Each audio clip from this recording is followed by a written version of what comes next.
Hola, muy buenas tardes, Adrián, ¿cómo estás? Me da mucho gusto verte de nuevo en esta reunión del Espacio Férico. Saludos a Biblioteca Forteana. Hola Isabel, hola Isa, ¿qué tal todos nuestros escuchas, todos los fanáticos de Espacio Férico? Pues aquí estamos otra vez en un nuevo video, en un nuevo, casi casi en directo, ¿no? Sí, lo que pasa es que ahorita con la cuarentena nos ha quedado muy bien esta forma, este estilo de presentar pues algunas de nuestras ideas, ya que no podemos ir a campo, pero podemos comentar algunas de nuestras experiencias y de eso se trata esta sesión, esta nueva sesión de Espacio Férico, para que podamos platicar nuestras experiencias y el tema de hoy es bien interesante. Este tema lo elegimos porque nos une bastante y es el hecho de que ambos tuvimos una infancia en los 80s. Entonces nuestro tema va a ser los mágicos 80s, los féricos 80s. Ok, Adrián. Bueno, para comenzar, tenemos que platicar que nosotros fuimos niños en los 80s y que los dos crecimos en una infancia en Ciudad de México, ¿verdad, Adrián? Claro, claro, en la Ciudad de México, en plenos ochentas, o sea, una época muy mágica, muy especial. Yo a veces platico que era a lo mejor fue la mejor época para ser niños, por todo el entorno que había, desde el cine, la música, este, por la época que nos tocaba vivir en sí, o sea, cómo se estaba desarrollando en México el desarrollo estabilizador, ¿no? Cómo había llegado a cierto, pues, al boom petrolero, ¿no? O sea, estamos hablando en términos económicos, que eso también permitió un desarrollo muy importante de nuestro país, de nuestra ciudad, o sea, no sé, vamos a decir que fue una amalgama hagan de cuenta, de grandes avances, pero también de un montón de cosas que tienen que ver con las cuestiones espirituales, con las cuestiones internas, o sea, de los que éramos niños, o sea, cómo combinamos esa amalgama, ¿no? De la modernidad con nuestra esencia, ¿no? O sea, es algo muy bonito, ¿no? Así es. Y bueno, para empezar tenemos que comentar que en los años 80 todo este avance tecnológico no existía. No había teléfonos inteligentes, no había internet, no había computadoras. Bueno, sí las había, pero no estaban, digamos, que al alcance de nosotros como niños en nuestra cotidianidad. Entonces ¿Recuerdas? nosotros, ajá, Isa, disculpa si dime. te interrumpa, pero ¿recuerdas que la única computadora que en aquellos tiempos más o menos se empezaba a vender aquí en México era la Ujú. Amiga Commodore 2000? ¿Sí te acuerdas? Sí, Inclusive había un programa que se llamaba Computron, que lo pasaban el 13 en las tardes, ¿te acuerdas? sí, sí es cierto. Tienes Que era de razón. concursos con computadora. Y es cuando estaban promocionando las primeras computadoras. Estamos hablando de ya ni siquiera a principios, a mediados de los 80, como en 85, 86, ¿no? Así es. Y bueno, pues teniendo un poquito el preámbulo de esta época, ahora vamos a hablar de pues nuestros orígenes. ¿Por qué nos gustó todo este tema del mundo férico y en tu caso también de la ufología? ¿Cómo fue nuestra infancia?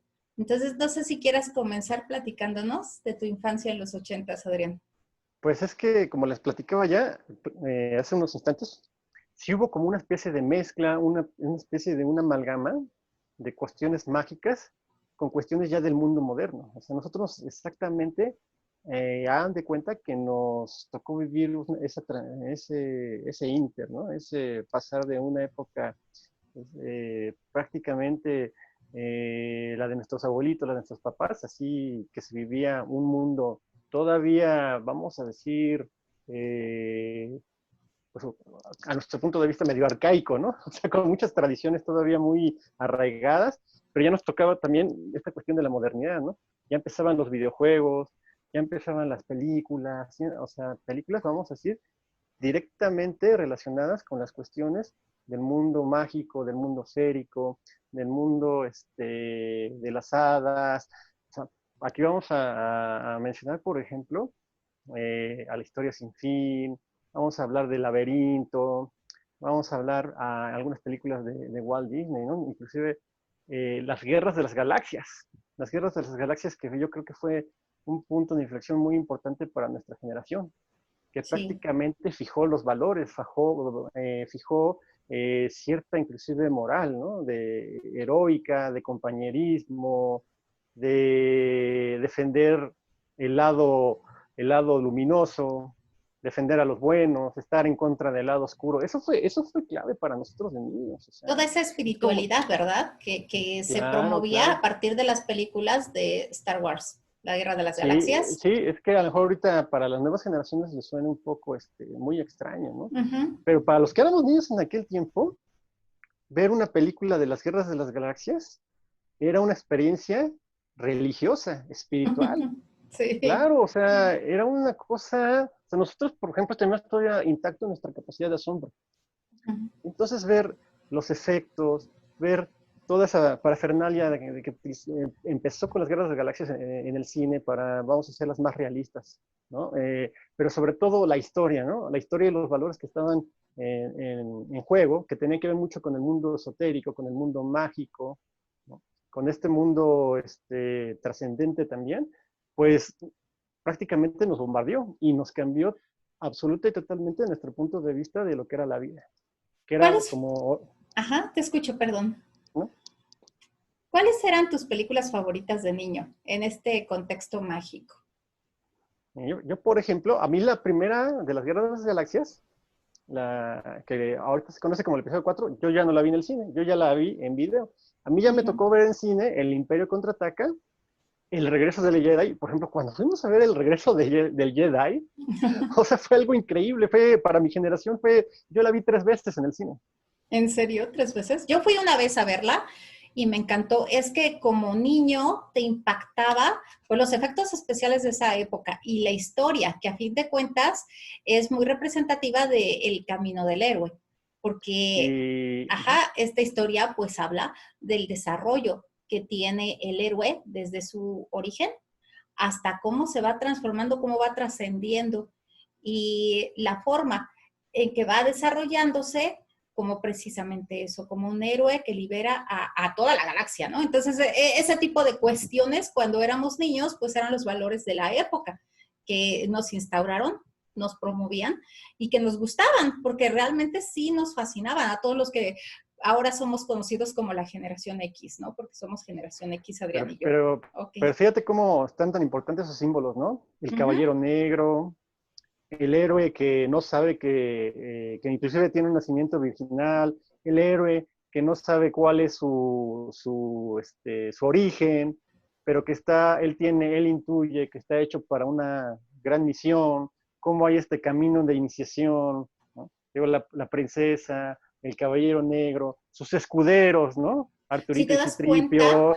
todo está enmarcado en los arquetipos de los cuales nos habla Carl Gustav Jung, ¿sí? Este Claro. famoso psicólogo de principios de siglo. ¿Y qué son los arquetipos? Los arquetipos son tipos o una especie como de aspectos muy generalizados en todas las culturas, están presentes en toda la historia de la humanidad y que representan precisamente los valores y los antivalores de la sociedad.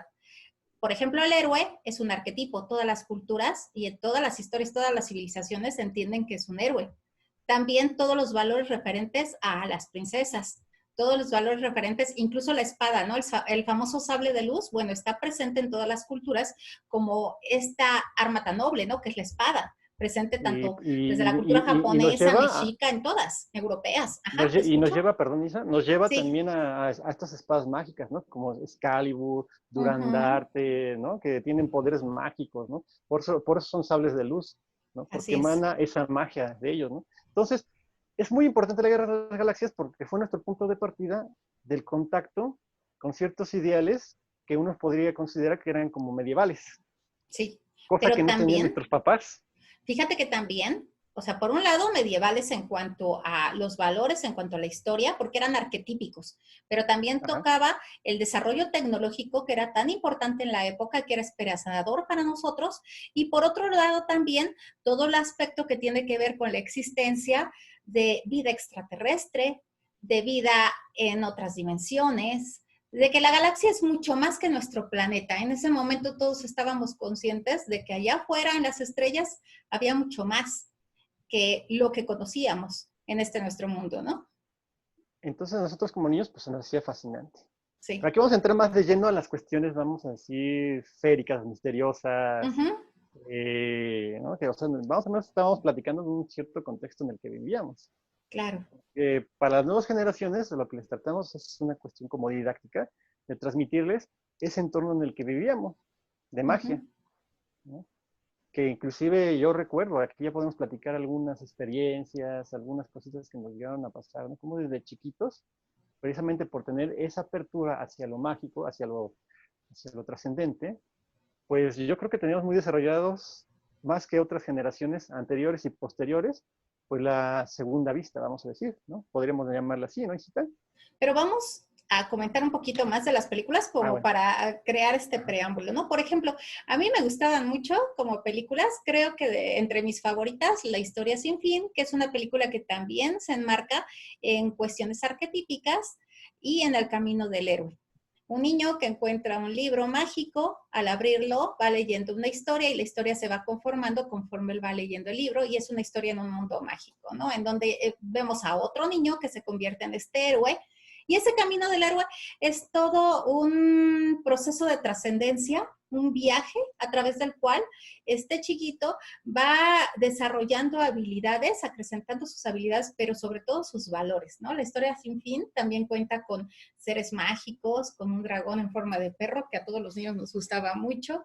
Todas estas cuestiones que alimentaban nuestra fantasía, pero que también nos vinculaban con ese mundo mágico y ahorita vamos a platicar cómo lo vivíamos. Otra de las películas que a mí me gustaban mucho, yo creo que era la favorita de mi hermano, o más bien la serie de películas que le encantaban a mi hermano eran Gremlins y Critters. Siendo los Gremlins, pues esta especie como de duendecitos, acá tengo uno, ¿verdad? Uno pequeño, pero siendo una especie como de seres mágicos. Realmente los Gremlins sí existen como un personaje del imaginario popular, pero en la película, de verdad que al verlos nos transmitían toda esa magia de los seres mágicos, de los duendes, ¿no? Era un aspecto duendil. Y recordarás, Isa, que por ejemplo para nuestra generación, cuando nos Uh -huh. preguntaban, ¿cuál es tu película favorita de Navidad? Los Gremlins. Ah, claro, Porque sí, precisamente tanto aquí por ejemplo aquí en México, en el contexto mexicano, se estrenó precisamente en la Navidad de 1984. así O es. sea, la consideran como, uno diría, ay, la estrenaron en Halloween, alguna cosa así. Pero no, precisamente era una película de Navidad que estaba, Sí, la película se desarrolla dentro de un contexto de navideño, Navidad, sí, navideño. así es. Y por ejemplo, algunos niños que ya teníamos algún poquito de contacto con lo misterioso, Uh ¿no? -huh. Que inclusive conocíamos, por ejemplo, este caso de la familia Sutton, la de Hopkins Bay, la de Es los igual, ¿verdad? duendecillos. Sí, Es que de ahí la sacaron prácticamente. Y de sí. hecho, los monitos, los duendecitos, tienen esa fisonomía, ¿no? De Muy las orejas igual. alargadas, chiquitos, Pero cuenta un traviesos. poquito del caso, por favor, porque para quienes no conozcan este famoso caso de la ufología, que yo creo que más bien es un caso del mundo férico, coméntales de qué trata, ¿sí? ¿En qué consistió? Así en general, a grandes rasgos, sucede que en una ocasión estamos más o menos temporalmente hablando a principios de los 50, se encontraba pues una familia en una reunión familiar, papá, mamá, Estamos hablando de niños, Estados Unidos, ¿no? De tíos, una Estados granja de Estados Unidos, Unidos. ajá, Ajá. una granja que en una población que se llama Hopkins Bay o Hopkinsville. Uh -huh. Y entonces de repente, pues alguien se va, pues sale el clásico, eso se va a repetir mucho en casos de este tipo medio ufológicos, de que alguien, ay, voy por el agua. Ya se acabó el agua, en aquellos tiempos pues no tenían Uh agua -huh. corriente dentro de las casas, tenían que ir al pozo. Uh -huh. Entonces va precisamente uno de los niños, uno de los jóvenes, esto se va a repetir, por eso son elementos que dan claramente a entender que tiene un origen férico más que extraterrestre. Sí. Y el Va vínculo hacia de la infancia y la juventud con los seres féricos y con los seres seres féricos, o sea, mágicos, son ¿no? los...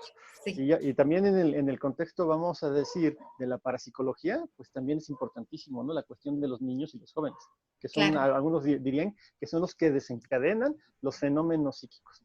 Bueno, va hacia al pozo, y entonces se encuentra de repente con un enanito, con un duendecillo, ¿no? Un Muy parecido a los duendecillo, gremlins, sí, ¿verdad? a Es los gremlins, muy pero como a rayita, semejante. ¿no? El tipo rayita, después de que Sí, comieron después de las 12 de la noche, es de ese tipo, o sea, muy parecido. De sí. plano, pues de ahí los agarraron, ¿no? Y vamos a poner Entonces, pues a tu corre gizmo, dentro. mira, aquí está tu gizmo para que lo vayas describiendo. Hola, Hola, Gizmo. aquí está tu peluche. Bueno, pero eso es Ok, la versión bonita, ¿no? No la sí, versión del rayita del que está todo feo y todo horrible. Entonces, sí. los niñitos, bueno, perdón, el niño este, pues corre hacia su casa entra, ¡ah, mamá, papá! Hay un monstruo en el patio, no sé qué va. Porque hay que platicar que esta casa estaba enclavada pues en un bosque donde yo creo a lo mejor el vecino más cercano estaba como a 10, 15 kilómetros, no 10 sé, 5 hectáreas. kilómetros, ¿no?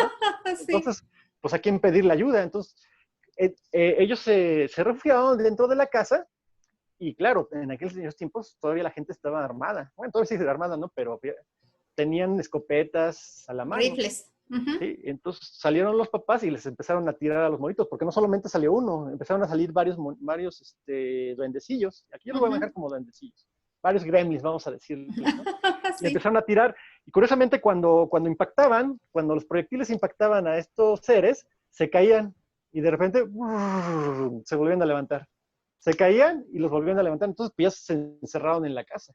Y hay varias cosas muy chistosas, ¿no? Inclusive porque están encerrados en la casa y están viendo, ay, todavía andan por ahí, ya podremos salir. Y de repente se asoma uno por la ventana, ¡ah! ¿No? O sea, Sí. así como la película de los muertos vivientes, hagan de cuenta que también yo creo que de ahí se inspiraron. Inclusive en un momento ya porque estuvieron toda la noche hostigándolos, atacándolos, pero más que atacándolos o por maldad, es como una cuestión de broma, una cuestión Como burlesca, maldad, sí, sí, como como de maldad, o burlona. sea, son duendes, son duendes. Inclusive es algo muy chistoso que ya, de repente, pues ya no hay nadie, ya se fueron, ya no sé, yo creo que ya se retiraron. Sale alguien, el valiente, a revisar, va con escopeta en mano Sí. y pues sale fuera de la casa, está vigilando y de repente, de arriba de la casa, ¡ah! Y le jalan los pelos, ¡ah! Sí, Y vámonos, sí. vas para adentro, ¡ay! Cuidado, se anda cayendo la cama. Cuidado Entonces, con tu cámara. Entonces, pues así sucedieron una serie de hechos, circunstancias, pues así medio chistosonas. Toda la noche los estuvieron atacando y hostigando, nos estuvieron molestando o burlándose de ellos, ¿no? Entonces, por eso más o menos, por el impacto que tuvo en la sociedad americana después de los principios de los 50, pues creo que a los productores de esta película, pues se le hizo interesante revivir esa cuestión, ¿no? De los gremlins. Ujú. Yo siento que ahí se basaron.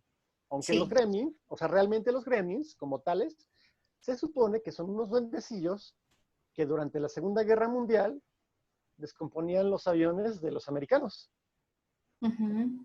porque ocurrían muchos, vamos a decir, accidentes que no encontraban la justificación. Y que De eran repente atribuidos a estos encontraban, seres, sí. sí, no, de Ajá. repente encontraban un motor que le habían sacado, hagan de cuenta, algunas tuercas, algunos cables, cosas por el estilo. Entonces la gente los atribuía a estos gremlins, a estos goblins, ¿no? Lo cual es muy similar a lo que sucede, por ejemplo, en Quintana Roo con los aluches, que si Sí, tú te das cuenta cuando hay una intromisión, por ejemplo, de, no sé, un grupo de una constructora para construir un camino o el famoso puente, ¿no? Que está en Yucatán y que de repente llegan estos seres y bueno, pues destruyen la maquinaria, hacen mil cosas para descomponer pues todos los aparatos y que no se pueda continuar con la fabricación o la construcción de los puentes, caminos, etcétera. ¿Por qué? Porque ellos son los amos del lugar, entonces se les tiene que pedir permiso y esta intromisión les molesta. Y es muy parecida a la historia que tenemos aquí en de México de los los aluches gremlins. a la de los gremlins en la Segunda Guerra Mundial, ¿no? Claro, y recordarás que hace unos años fue muy famoso el caso de cuando hicieron el concierto de Elton John en Chichén Itzá, me parece. Sí. Sí, fue en Chichén Itzá.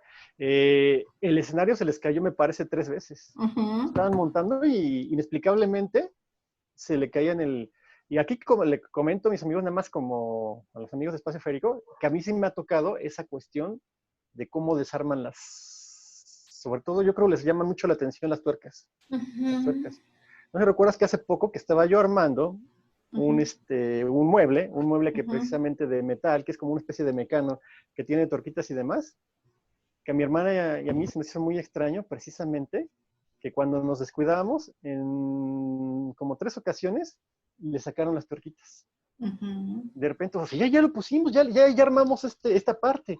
Y íbamos, no sé, a conseguir alguna cosita o bajábamos del cuarto donde estaba y de repente ya le habían quitado unas tuerquitas. Es que los seres féricos sí sienten, sobre todo los de pequeño tamaño, estamos hablando de los duendiles, sienten mucha curiosidad por ese tipo de cosas. Son como los niños, armar y desarmar les gusta, les llama la Sí, atención. Sí, ven a la tuerquita y ahí están ellos jugando. ¿No? Sí. Entonces los Gremlins, Pero pues de ahí se supone que más o menos tienen ese modus operandi, ¿no? esa connotación, ¿no? Sí. Traviesa, maldosa, es un tipo de, no podríamos decir la maldad humana, es otra cosa, ¿no? Es más bien como burlesca, ¿verdad? Es como burlona, como de crear relajo y de, en ese sentido, pues molestar a los seres humanos. Es parte de lo divertido para ellos. Pero bueno, además de la época, pues vimos ya en el contexto extraterrestre a los favoritos de mi hermano, que eran los famosos critters, que eran una especie de bolas así peludas, que tenían unas bocotas enormes con unos dientes y que eran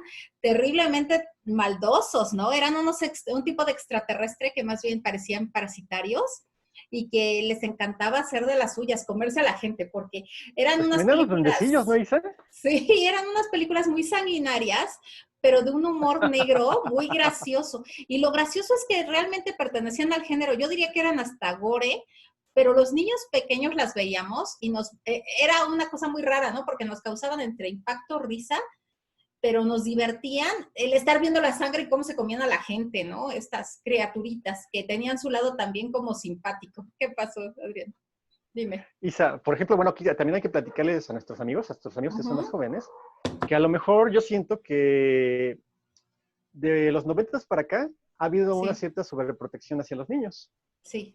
Pero nosotros cuando éramos niños en los 80s, los papás nos dejaban ver cualquier película, ¿no? O sea, Se aunque no fueran consideraba, por películas. ejemplo, Ajá. Robocop una película para niños. Y es tremendamente sanguinaria. La primera película de Robocop es sangrienta. Mi hermano la vio cuando tenía creo que 4 años, y yo estaba también pequeñita, y estábamos en el cine viendo cómo destruyen al policía, cómo le disparan y lo están destrozando y sale volando la mano y la otra mano. Y tú lo veías como niño y decías, ¡ah! Pero era para niños. O sea, era una escena realmente sanguinaria, pero era para niños la película. Y Robocop era el héroe de mi hermano. Yo creo que también era, en cierta forma, alguien que tú admirabas, ¿no? Porque se convirtió en el Ah, super no, policía claro, robot, ¿no? ¿no? Y sobre De todo la los época. robots, o no sé si recuerdas que había un robot que Ajá, era el enemigo de Robocop, que ajá, estaba pues el muy grandote. fuertemente armado, ¿no? Entonces cuando Sí, disparaba hacía pedazos lo que fuera o a quien fuera, ¿no? Entonces sí. era el héroe de los niños, ¿no? ¡Ah! Y también el tema que tocaba era el narcotráfico. Se estaba tocando el narcotráfico en esa película con narcotraficantes ultra sanguinarios. Pero lo gracioso es que los niños éramos felices viendo esas cosas, ¿no? ¿No? Y te Sí. acuerdas que ya ahí se estaba prefigurando lo que Uh-huh. iba a ser el grave peligro de las transnacionales, del control de Exacto. los medios, del control de toda la información por una Sí, empresa, por así un... es. Hagan cuenta como lo que estás viendo ahorita con Un Boeing. monopolio que estaba por sacar a todo un vecindario para construir una zona súper lujosa, ¿no? De eso trata la película, al final, de que hay Y toda una interesante ese revuelta punto, en ¿no? contra de eso. Así es. Y ese punto interesante de precisamente esta organización superoligárquica que Sí, estaba confabulada, ahora el jefe pues, de los malos o de los criminales, sí. que es algo que no está muy alejado de la realidad, ¿no? Así es. Pero bueno, volviendo a este tema de los 80s, vamos con, yo creo que los personajes que fueron claves para todos en nuestro imaginario popular de aquella época, que fueron nada menos y nada más que los pitufos, ¿no? Nuestros adorados y temidos pitufos de la época. Todos los niños los amábamos, pero al mismo tiempo se empezó a generar toda una paranoia en torno a ellos. Los pitufos, esos seres pequeños, azules, como también tipo duendecitos. Platícanos tu experiencia con ellos, Adrián. Bueno, más o menos los pitufos aquí en el contexto mexicano, hasta donde yo recuerdo, los comenzaron a pasar más o menos como en el 82. Sí. Es como más o menos recuerdo 82, 83 a lo mejor. Y precisamente pues eran muy adorables, las caricaturas estaban enmarcadas con toda esa magia medieval, antigua, Y todo eso que volvemos a nos los encanta a valores, nosotros, ¿no? a Con los toda la representación de valores, los ¿no? valores, de hacer el bien, sí. De estar de parte de los buenos, del lado luminoso y todo esto. Pero me acuerdo que todos los niños de aquel tiempo lo que queríamos era el disco de los pitufos, Sí, ¿no? ¿Te acuerdas, Isa, que inclusive tú abrías el disco y se abría una casita y sí, salía como un pitufo pues del de la hongo, ¿no? De la casita, casita. del hongo. Uh-huh. Pero aquí lo misterioso, no sé de dónde salió esta cuestión, que los niños que en aquel tiempo tenían el disco y tenían acceso ahora sí que se escudara al papá y tenían acceso al tocadiscos, al tornamesa, lo tocaban al revés. ¿Recuerdas eso? Sí. Lo tocaban al revés en busca de mensajes ocultos o incluso se hablaba hasta satánicos y demás. O sea, éramos niños, pero yo no sé de dónde nos salió esa idea de estarle dando vueltas al revés al disco. Y hubo mucho ese rumor de que los pitufos tenían ese origen, ¿no? Como medio satánico y Sí, satánico. oscuro, Pero, a ver, algo raro, ¿no? vamos por partes. Eran los famosos discos negros, estos LPs, pues grandotes. A nosotros no nos tocó el MP3 ni los CDs, no. Estamos hablando de esos discos, ¿no? Negros, grandotes. Y esos eran los que se colocaban en el tornamesa y los niños con el dedito le daban al revés para ver qué se escuchaba. Obviamente que se distorsionaba el sonido, pero lo que se buscaban eran los mensajes ocultos con palabras y con voces extrañas. Y obviamente que al distorsionarse el sonido salían estas voces ocultas, ¿no? Y empezaron así todas las paranoias en torno a la existencia de estos pitufos que deambulaban en los hogares, que del muñequito de peluche o el muñequito de plástico, este se empezaba a mover, y entonces comenzó toda una serie de historias, llamémosla, no sé, leyenda urbana, acerca de los ataques de los pitufos, ¿verdad? Claro, mira. Por ejemplo, para nuestros amigos que están muy familiarizados, por ejemplo, de cómo activar un duendecillo, un troll, un elfo con el estilo, esto no lo inventaron ellos. No. Hay que recordar que cuando nosotros éramos niños y todos teníamos pitufos en nuestras casas, o sea, porque precisamente esa popularidad que tuvieron hacía que cualquier niño tuviera, al menos en la ciudad, tuviera su pitufo. Sí. Y se empezaron a platicar, sobre todo en el contexto mágico ese que estamos hablando de cuando nos reuníamos de niños, los niños que nos reuníamos platicábamos las experiencias que tenían los primos, los amiguitos, demás, con los pitufos, de cómo se animaban y cómo hacían travesuras. O sea, es increíble la cantidad de historias que se contaban de los pitufos, o sea, de cómo se animaban, ¿no? Yo les puedo platicar, se movían, inclusive recuerdo mucho eso de que rajuñaban a los niños en la noche. Los mordían. Los mordían. Les platico rápido de una ocasión, una compañera se llamaba Imelda. Saludos a Imelda. No, hace años que no la veo, no sé qué habrá sido de ella, pero hay saludos por si nos estás viendo y les mandamos saludos. Me acuerdo mucho que nos platicó en una ocasión que dan de cuenta que ellos oían ruidos en la cocina. Ajá. Y eran ruidos recurrentes. Y entonces, pues al papá y a la mamá ya se les hacía raro, ¿no? Porque oían los ruidos y encontraban las cosas pues desorganizadas. Al principio pensaron que era alguna rata, algún insecto, algo por el estilo, pero no veían nada. Y un día se quedaron esperando precisamente a ver qué es lo que producía los ruidos, ¿no? Incluso está toda la familia ahí reunida, era el papá, la mamá y dos niños, la niña y el niño. Sí. Prende el papá rápido la luz para ver qué es lo que estaba provocando ese alboroto, y ¿qué creen que encuentra? Bueno, sí, al menos es una leyenda urbana, es lo que nos platicaba, ¿no? Que de repente cuando se prende la luz, lo que encontraron es que en la mesa estaba sentado un pitufo que se había servido unos cornflakes y estaba así, se quedó así con una cuchara, así, estaba a punto de llevarse unos cornflakes a la boca. O sea, de ese tipo de cosas son las que platicábamos los niños y que iban retroalimentando todo ese ambiente de magia, todo ese ambiente de, pues también de medio espantosón, ¿no? Los que éramos niños en aquel tiempo, ¿no? Es que tenemos que comentar que, bueno, ahora nosotros somos muy valientes para todos estos temas, no nos da miedo andar en lugares medio aterradores, tener cosas un poco extrañas, leer cosas extrañas, esas cosas no nos causan miedo. Podría pensar la gente que es algo raro el hecho de que nos atraiga lo que a otras personas les aterra, pero no siempre fue así. Al menos en mi experiencia, lo que les puedo comentar es que, como decíamos al principio, yo viví mi infancia en la Ciudad de México, en una colonia muy grande, la más grande de la ciudad, la colonia El Rosario. No sé si ahora hay otra más grande, pero en ese entonces era enorme esta colonia. Y donde yo vivía eran casas nuevas que se habían construido en un ejido a 100 metros de un río y muy cerca del Estado de México, que era ya una zona rural. Entonces, prácticamente yo vivía en una zona que recientemente había dejado de ser ejido, o sea, campo abierto, y se había convertido en parte de la ciudad, pero que todavía contenía mucho del contexto rural. Estábamos dentro del contexto rural, aunque ya era la ciudad, eran las orillas, vamos.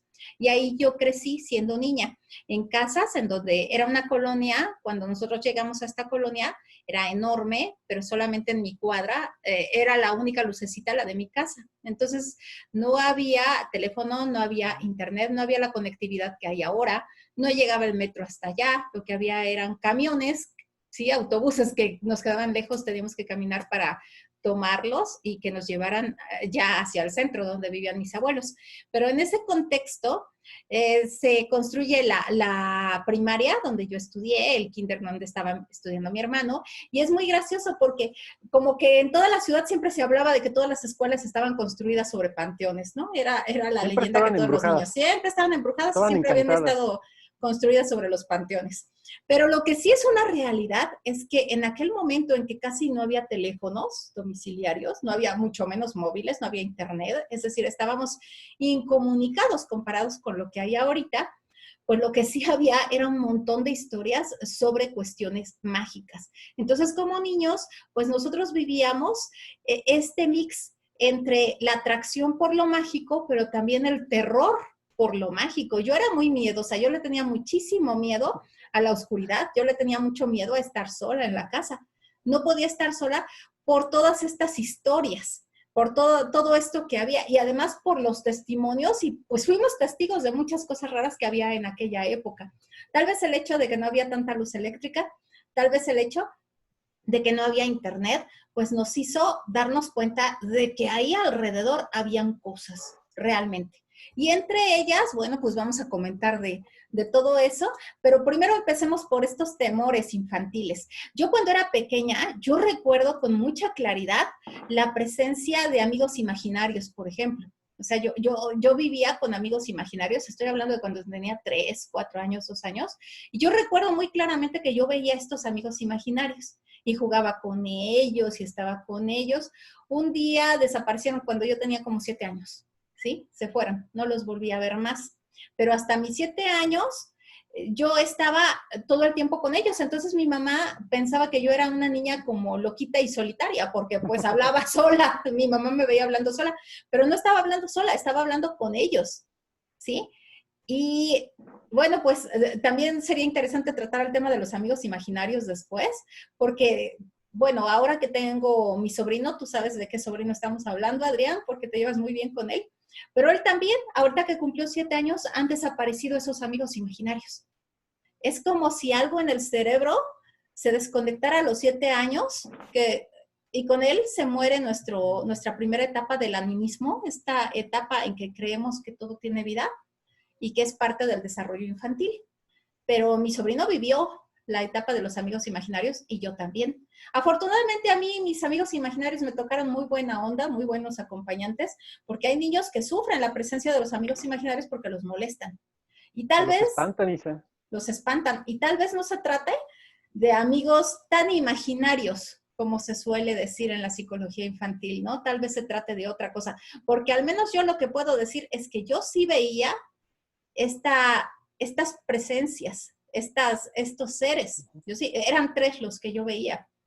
Y entonces imagínense, en un lugar donde había sido ejido, en un lugar donde pues nada más mi casa estaba iluminada y el resto de las casas no. Poco a poco fueron llegando los demás vecinos. En un contexto en el que conforme fueron llegando los vecinos, hablaban de la existencia ahí de duendes, de fantasmas, de criaturas que se aparecían. Todos los vecinos hablaban de eso, de ruidos en la noche, de Las damas de sombras, blanco, Isa. las damas de blanco, todo eso se hablaba ahí donde yo vivía, ¿sí? Y entonces yo siendo niña, incapaz todavía de manejar toda esta información, pues sentía mucho miedo. Pero además la presencia de estos seres imaginarios, ¿no? Ese fue el contexto en el que yo me movía cuando era pequeña. Y un contexto que yo creo que los papás de aquella época no estaban listos para encarar, porque pues mi mamá, vuelvo a repetir, me veía jugando y decía, pues esta niña pues habla solita, ¿no? Pero al mismo tiempo mi madre estaba muy metida junto con todos los vecinos en las historias de que a tal vecino se le había aparecido algo en la madrugada.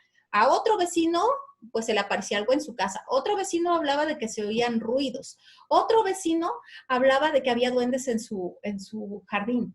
Y todo estaba lleno de estas historias en ese momento. A diferencia de esta época en que hablar de estos temas es considerado como que la persona está media loca, en aquella época era parte de las pláticas cotidianas. Era parte de la vida diaria y era parte del Así es. contexto normal. O sea, cuando, por ejemplo, luego a veces nos sentábamos a comer, salían estas historias y nadie las veía como si fueran una locura, ¿no? O sea, uno las asimilaba dentro de lo que ocurría normalmente, porque a todos nos habían ocurrido, ¿no? Así Y es. inclusive a los papás, pues a los papás también les habían pasado de niños. Uh-huh. Entonces no se les hacían tan extrañas. Y ya Sí. no me digas, cuando nos juntábamos los niños en las escuelas para platicar, Ah, pues salían un claro. sinnúmero, era algo, una retroalimentación de lo mágico increíble. O sea, a todos les había pasado algo, a todos. Todos hablábamos de la famosa mano peluda en la primaria, ¿no? Cuidado si entras al baño tú solito porque te vaya a agarrar la mano peluda, te vaya a salir la mano peluda. La verdad es que era parte del imaginario de los niños, ¿no? Porque hablar de la mano peluda, pues, ¿qué es eso?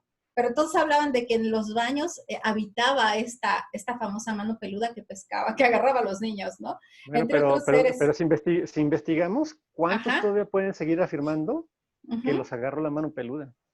Sí. O cosas que a lo mejor nos harían muy chistosas, pero que en aquel tiempo, por ejemplo, a un primo, ¿no? Que el clásico, ¿no? Así se decía aquí en México, es que lo jalaron de las patas, ¿Y qué ¿no? Estar significa? Le acostado en dieron la el cama jalón, estaba durmiendo y le y dieron el jalón de las vámonos, piernas. y Sí, a sacarlo de la cama. O sea, ¿cuántos niños no les pasó eso?